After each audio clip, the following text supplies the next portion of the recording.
SheComics proudly presents Nicholas Hoult from Megacon 2025. Love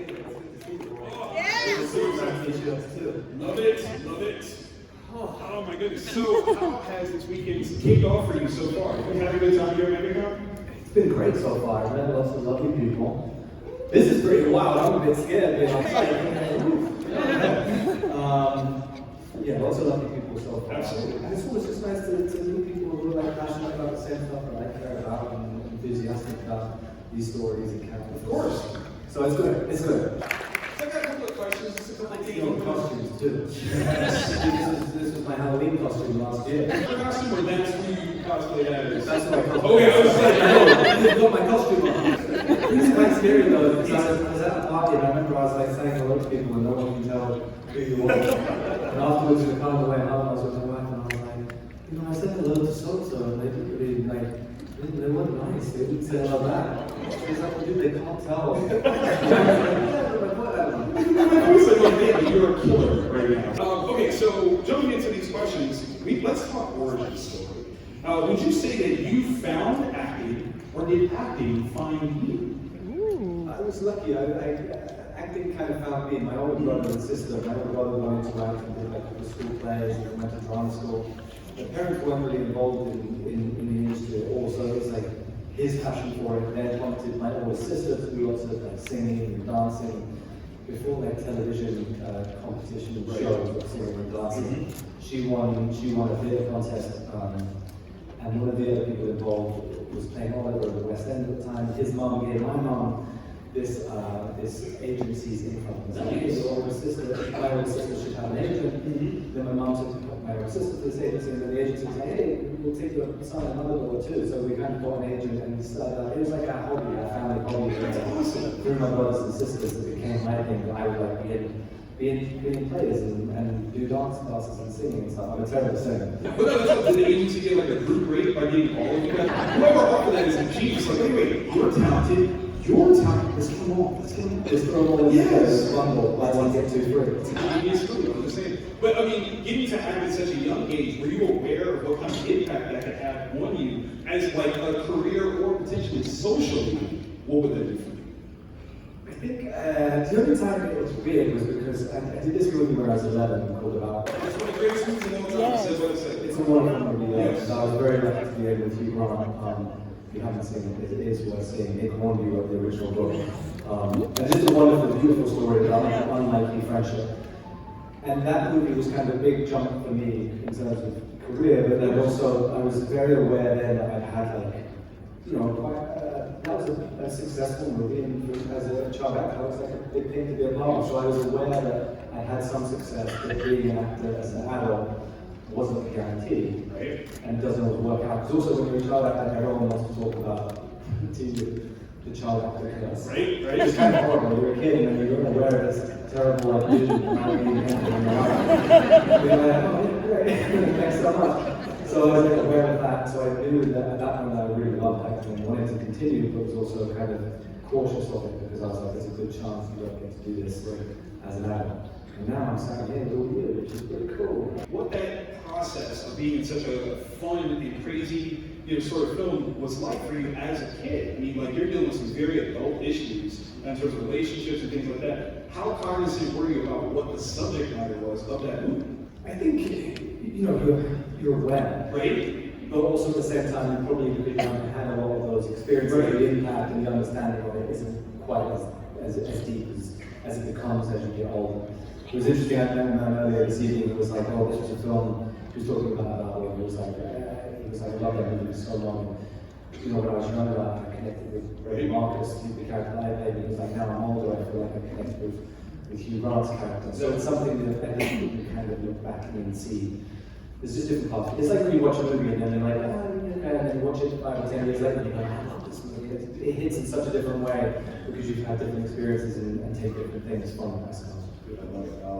Okay, so theater, television, games, or movies, how do you prioritize offers to keep your career flourishing, but also you being engaged? I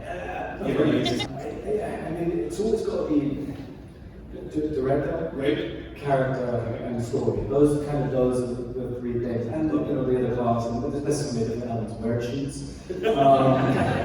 No, but there's a sense of like, the thing about acting I love is the variety of characters that you can play, and that's something that I try and really push myself, is, you know, it's never like repackaging the same character. You know, always trying to do something different, because I would bore myself, first of all, if I was the same thing, but also I think anyone who's watching any of my films might be like, that's the same thing. No, we still over and over again. So it's about that, and then working with the directors, telling good stories, and yeah, just things you really care about, because you know it comes to your life. Of course. For 3 months, 6 months, a year, whatever. That's your whole focus, and everything else in your life kind of becomes about that character and that story. So you have to really deeply care about it. I love that. In stages of your career, have you prioritized those different formats differently? You know, like maybe earlier on, theater was better. Right now, maybe film is better. Do you have a gauge for that? I love making movies because I love going to movies. Okay. So it's like something about being in the theater, the big screen, the big sound, popcorn, being a shared experience. Yes. That's something that I adore. So like, movies is always kind of often the most exciting, but then also some of the best storytelling is happening now, and writing is now happening on TV. So like, you know, one of my favorite characters I've ever played is a character called Peter. The most insane character, Emperor of Russia, who is completely imbecile in many ways, also wonderful and hilarious. And like that character I did for 2.5 seasons and had the best kind of character. So I love doing TV for that as well, just great writing and characters. And so yeah, and I haven't done theatre for 10 years, 15 years. So it's time for me to do. Now, in terms of theater, did you have like a favorite play that you would love to be in? I want to go back and do some Shakespeare. Let's go. Shakespeare like in the school play. Yeah. We did much about nothing. I played Claudio. And I remember there was a fountain, and I remember the kind of the school stage, the set, they had like a fountain. And I sat in it one evening, and the fountain was leaking, and my trousers were soaking wet. This was quite early on in the play, and as I was sitting there, I wasn't smart enough to just be like, done sitting and stand up, do something different. I just stayed sitting. And then spent the rest of the show like trying not to show my butt. My trousers were soaked through. It's dedication. That's what that is. Dedication. Well, no. So I gotta just look to Nosferatu. Everybody's seen experience in media. I feel like that movie is kind of setting the stage for what the next generation of great actors are going to be like. And I gotta know, like, what was it like to get cast in this movie and actually perform with this beautiful historic sort of backdrop and a great creepy gothic but sexy story?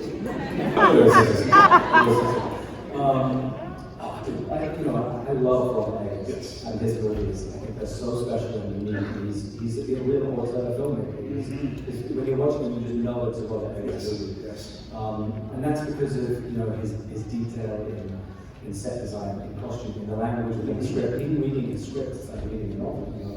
The way he describes the sound, the look, and the feel of those movies. So that combined with Jared his DP in the way they make the movie look. Like it looks incredible, sounds incredible, and then he just has such a passion for that story. It's something he's been wanting to tell since he was, I think, 8 or 9. Was when he saw the original Nosferatu, and then put on a school production of it, and then a production of it in his local theatre, and then after 10 years of trying to get that movie made, finally get made. So it was a long road coming for him, and I met him after we did The Witch, which was a fantastic movie I loved. We went and had a few beers in Brooklyn. And I was like, I really like this guy. I'd like to make a movie one day, and we kind of stayed in touch, and then we did that Nosferatu. It was just, such a special experience to work with all that cast, and just last guy playing all of it. Completely transformed and really rose his performance. It's just brilliant physicality, the emotion of that. I also felt a little bit like going to drama school for me. I can see that. Learning, I had a bit of a weird year where I did that movie. And then I did a movie called The Order with Jude.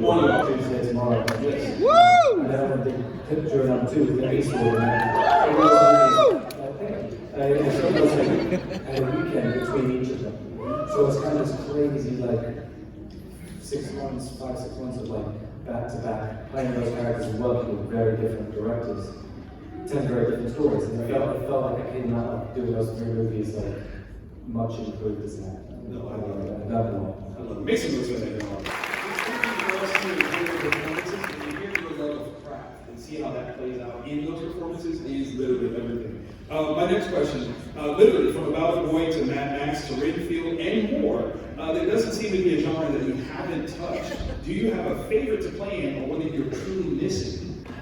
You know what, I really don't really look at the genre that much. Does that make sense? I feel like it's a story. Right. And people sometimes will be like, oh, the comedy you do, and I'm like, well, yeah, but I'm not like playing comedy. Right. When I do, I'm trying to just still be honest to the character and the emotions of it. So yeah, I mean, did I grow up loving some of like classic rom-coms with like Nine stuff? Yeah. Yes. Would I like to go back and do some of yes. Do I like going and doing big action movies like Mad Max? Yes, I love that. That's like the most electric atmosphere to be in. When they start up the engines of those cars in the middle of the desert, it's an intoxicating, wild place to be. So, you know what, weirdly, I kind of said to myself that I wouldn't really do horror. Which, because in my mind, I've got friends who have done horror movies, and they were like, oh, it's so tough. It's all night shoots. You're constantly like being petrified. Right. Which obviously, you're not pretending, but at the same time, you're trying to have a physical reaction. Your body is bleeding, what's happening, so it's screaming, running, out of breath, nighttime. And I was like, yeah, maybe I don't need to do that. And then I ended up on doing Nosferatu because I love the script and love it. And I remember like the first few weeks of filming, we would basically be inside Ormox Castle trying to escape. I was running around, sweating, frantically breathing, and panicked. I was like, I think I'm doing a horror movie. There's a scene where you have this face of like, he's terrified. It's fine. I believe it right now. No, I love it. I love it. Which is more your personal geek, historical figure dramas, or superhero comic book movies? No. I love the superhero movie, but they're both kind of historically. Superheroes are not that much of a sub now. They are kind of. There's such a wealth of like backstory. But they feel like they're part of my. I mean, I know it's basic history, but I feel like they are part of my history now, and they are, the modern storytelling of Greek mythology and heroes and all those sorts of things. But I also love like the reimagining of history, of course, doing that when you re-examine it after some time. And maybe, it's not always completely accurate to the characters or whatever it might be, but in terms of, putting that distance between the times, you're telling stories can make them, can mean that you can tell stories that are very relevant today, but because of that distance, they feel very palatable without you kind of pushing an agenda. Very true. Very, very true. I have to admit, like your turn is beast, Hank McCoy, Indy, X-Men friends. Once the camera got the role, it was like, oh my god, that's perfect. And then you get the role, we're like, oh, that's perfect. That was easy, but I said before we did first class, I used to watch lots of Frasier. Yes. I was like, I'm doing the only version of it. So I walk around and I go, Niles. I love it. Now, the transformation of doing beats, what sort of physical work did they have to do? Was it time consuming? What was it like? There was no makeup up on me. You take it So there's been two different versions of Beast makeup. Yes. There's the first class makeup and then it changed for Days of Future Past. The makeups took around, they're fastest. The makeup team were incredible. And they got the quickest time doing Beast by the time we were doing Dark Phoenix. I think they got down to 2 hours flat. That's not bad. They managed to get that makeup on. How much coverage are we talking? Are we talking about just shoulder bust or what? That's, full face for me. And then, muscle suit. Muscle suit. So muscle suit and then muscle suit, and then feet and hands. Which the hands are kind of the grossest part in some ways because they've got a lot of KY jelly. So after a day of like KY jelly and sweat inside of those things. Someone would buy that. I know someone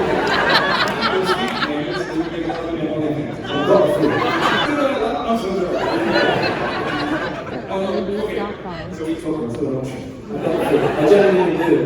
I remember going home one time and my mom wearing them. That's around the house. It's like about it. This summer, you're picking up the mantle of one of the greatest comic book antagonists happening in the world. Lex, in your humble opinion, would you say that Lex Luther has been right in his opinion about the threat of Superman? Start with the easy ones. Why is he right? Yeah, why is he right? What is the true threat? I mean, literally, if you think about it, like this Superman guy, he shows up, he's like, oh yeah, I'm all good, I'm sweet. You know, I wear underwear on the outside, that's not weird. And Lex is looking at him like, there's something about this guy that's not right. Like, there's something that is not true, it's not authentic. He's not using his powers for, like, human gain. Like, what's up with that? That's weird to me. I think is that true for your impression of Lex? There's an element of if someone has ultimate power, Right? and the ability to do anything, and be unstoppable, what happens when what they do doesn't align with everyone's belief of what is right? Right. And I think that, yeah, that's what I would say. I like that. I think that's so important to kind of have the context. Because here's the thing. The best stories with an antagonist, not villain, but antagonist, is when that antagonist has a point. I think in your role as Beast, there are times where Mad Max might have seemed a little right. You know, some things that he said, you're like, oh yeah. And I think this summer we're going to see that Lex is going to say some things, we're going to be like, it's kind of right about that. I think that's okay. James is such a wonderful writer. I think the way he's approached this story in the world is very smart and fun, and it's complete. The way he approaches every single one of these characters is unique and really fun. But yes. Okay. I have to be cautious. Yes, of course. So I'm aware that there's so much I want to say. I will just don't get too much away. And then maybe after July 11th, we can all meet up again here. Yes.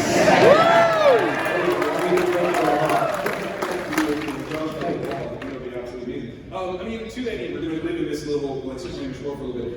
For you, what was your first entrance to Superman as a character? Was it a comic book? Was it a movie? Was it a cartoon? I was seeing Smallville. It's on TV. So I was like, oh, this Smallville. It was fantastic, and Michael was such a wonderful job.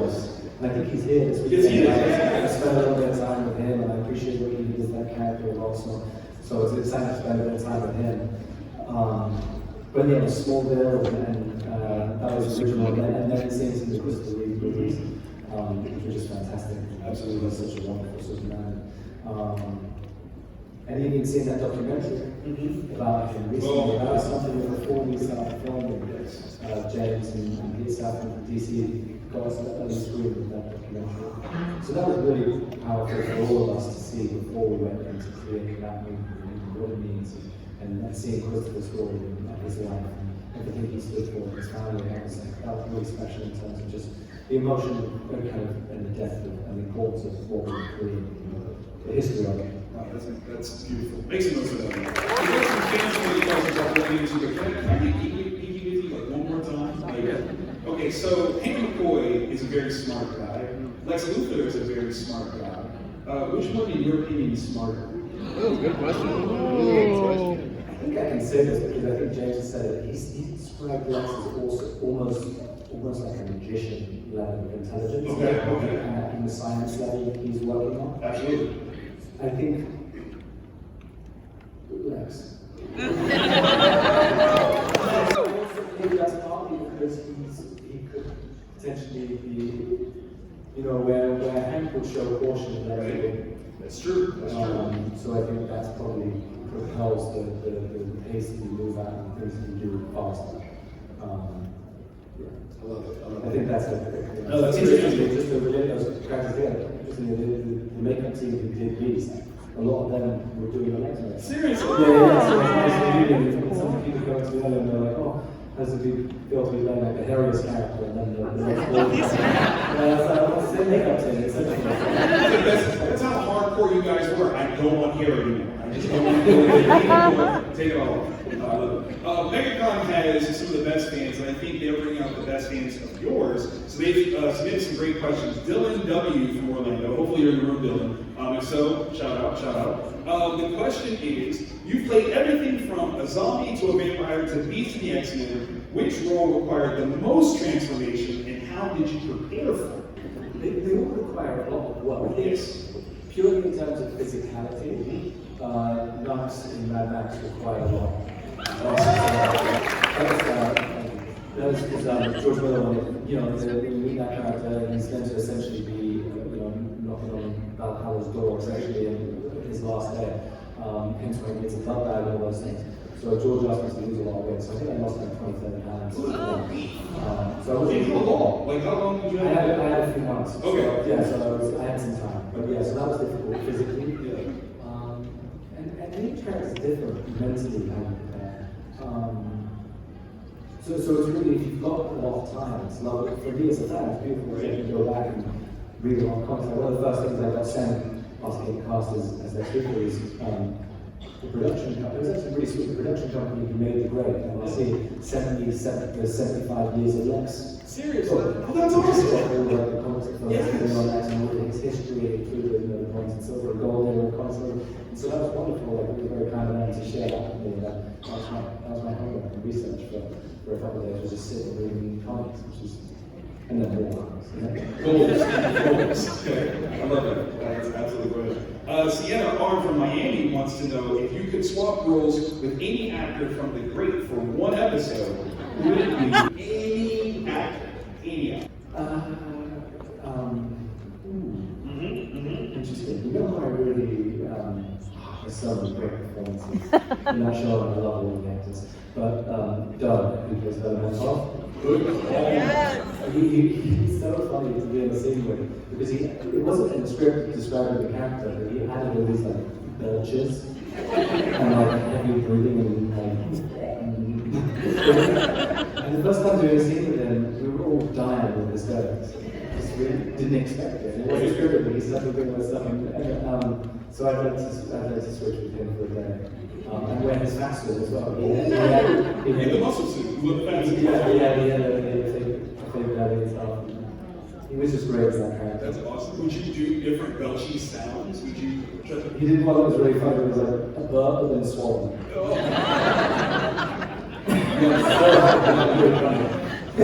So delicious. So delicious. Jordan T from Tampa asks, you've been acting since you were a kid. What's the weirdest or funniest audition experience you've ever had?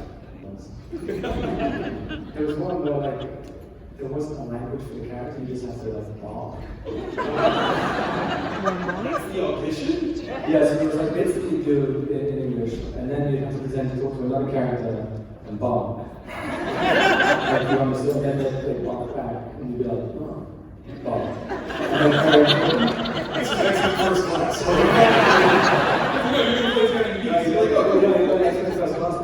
That audition was do one take of Stewie Griffin. Do it! Kills Robin. So I was doing like the hand characters as Stewie Griffin. I don't know, I'm not saying after this good stuff as well.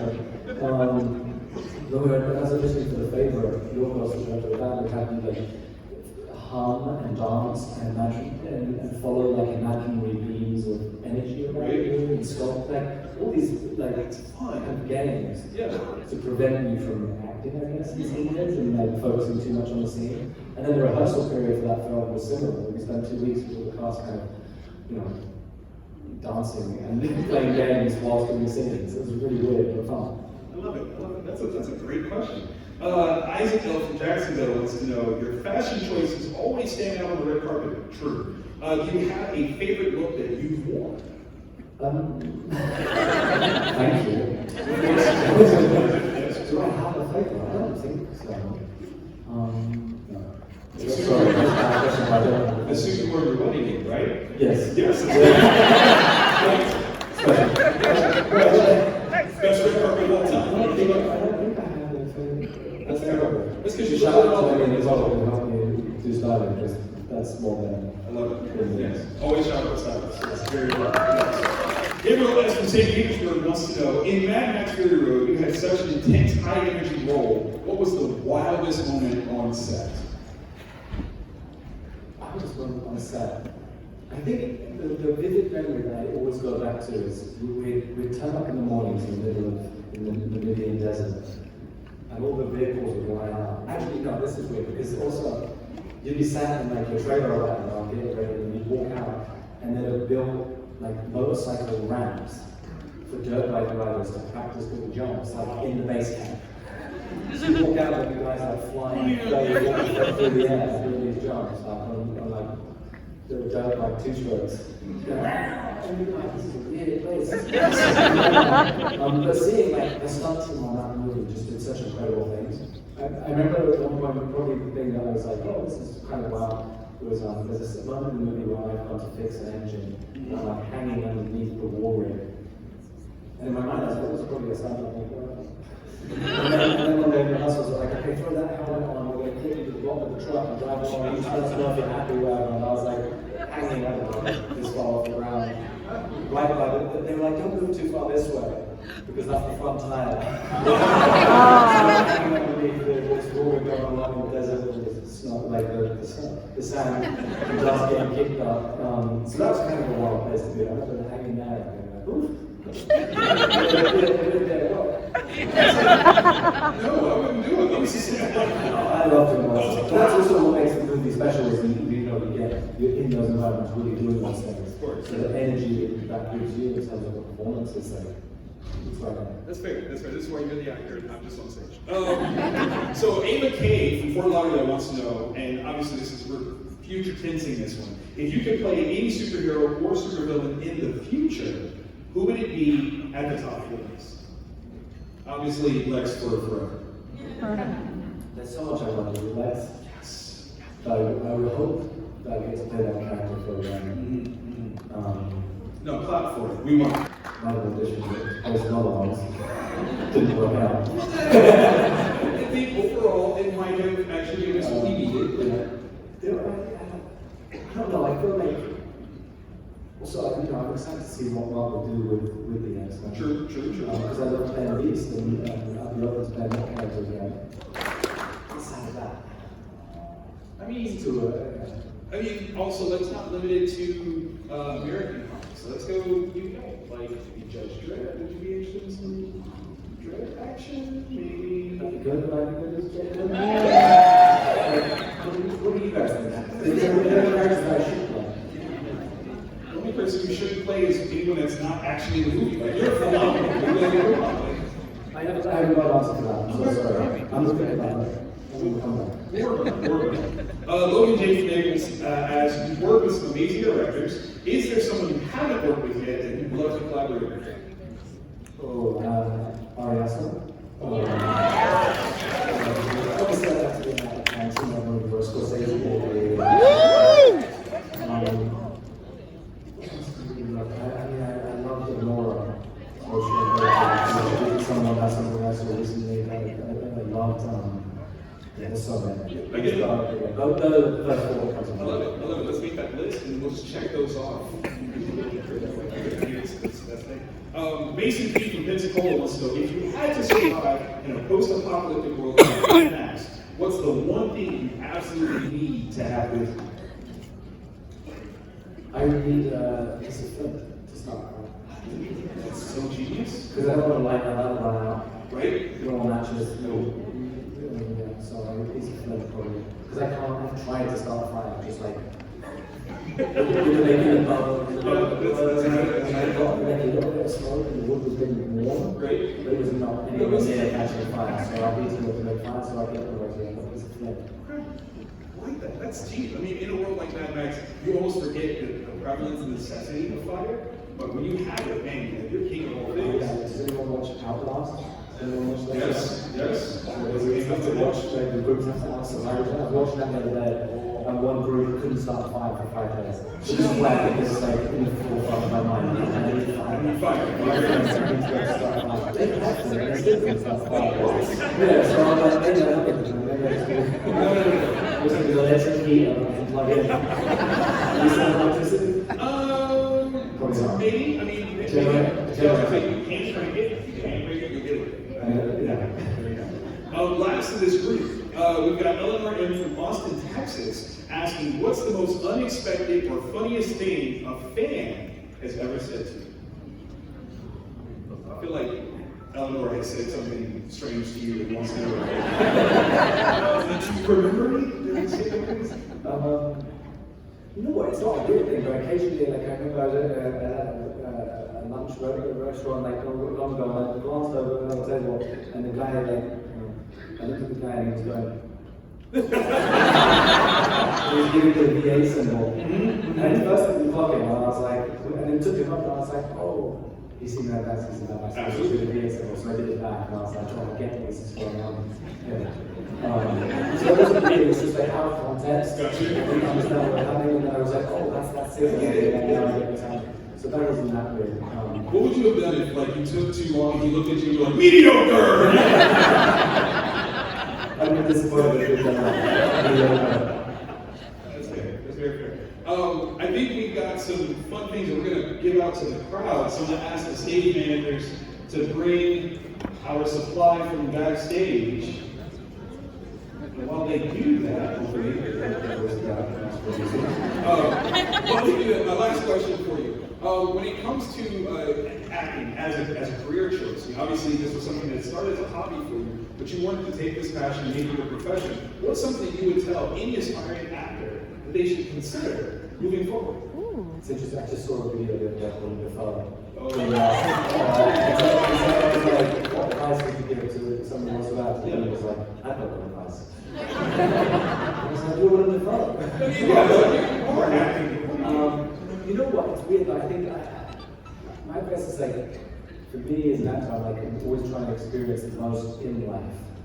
Because then I feel like if you just experience, you have things to base characters and stories on. So it's like, as much as you can travel and explore and meet people and act and do things, I think that's it, just living as much as possible, and acting as much as possible, so that you can kind of build on that base to, it's the practice of doing it, but it's also the practice of just living life and being aware and like understanding and being with people and observing and then being like, okay, this will make sense.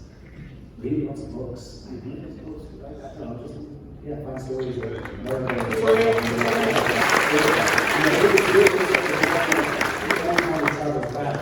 when you go, someone was asking me the other day about this movie called Lawyer, with Jude Law. Yes. Yes, you do. Sorry, so the character in that is like kind of, he believes that he's got this, plan of how his life's going to end. And when I was learning about that character, I was like, oh, this reminds me of doing Mad Max and Nosferatu, because he's already attempting to Mad Max, so I read all these books like that, so I can, the knowledge I've learned about basically helped inform this character so well. So even though they're not related, there's always like webs, like kind of in the threads that all connect together. So the more you read about and do it, the more you have to put into any character. I love that. What I love the most about it is, though I asked about acting, I think that applies to anything that you do. Live life and find the story within the things you experience. That's absolutely brilliant. We do have some shirts that we're going to ask you. If you like the video, please like and subscribe.